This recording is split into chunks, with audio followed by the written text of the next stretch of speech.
Good morning. I don't have the normal Hump Day greeting for you to begin the day because we have something a little more serious to talk about today. The events that happened a week ago in Atlanta, Georgia, and then again in Boulder on Monday are some things that need addressing. I am not a gun expert, nor am I a gun lobbyist, and so I'm not going to talk about what we should do about guns. I'm going to talk about what we as the church needs to do. First thing we recognize in the story of the life, death, and resurrection of Jesus is that he came as a nonviolent person. He came as a means of peace and hope and love. So our response as Christians to these events are those same things. We are to give hope to those who are out there.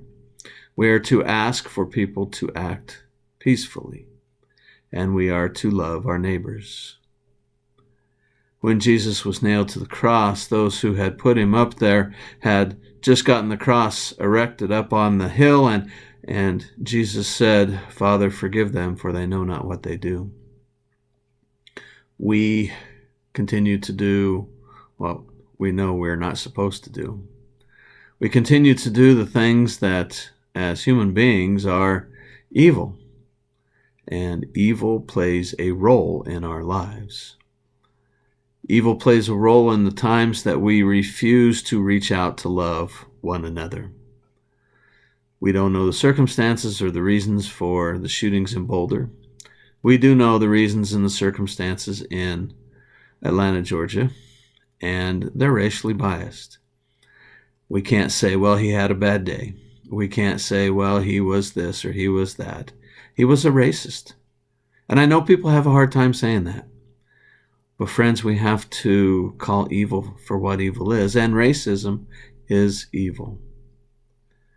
The other thing I think we have to look at is, how do we respond as Christians to those who are left behind, the family, the friends, the rippling effect of coworkers that continues to reach out over and over again. And then we also have to reach out to the family, friends, and coworkers of those who committed the crimes. I don't think anybody wakes up one day and says, I'm going to raise a kid who's going to do this. But it happens. And so we must, as Christians, offer peace, hope, and love. God has always reminded us that he is with us. He is our God, and he's written it on our hearts, as the sermon was last week. Friends, we are called to act as Christians in the most loving and caring and peaceful way that we can. This happens when we reach out to one another.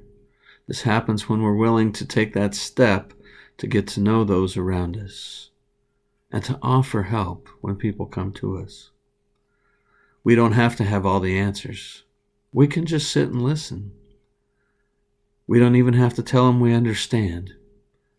But when things come up, when there's opportunities that we can help with, or we can direct people into ways in which they can receive help through mental health and those kinds of things, that's what we need to do.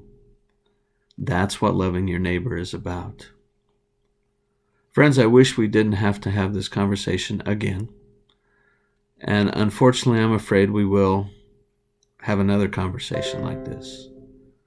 But yet we are called to serve, and so serve we must do. As we wash the feet of those around us, as we break bread and drink cup, as we share the love of Christ, we are called to serve. So let us serve one another in the best way that we can. I also want to tell you this next week coming up is Holy Week, and I will have a reflection each day of the week. I started that actually 1 year ago during the pandemic, and so I will do that each day next week.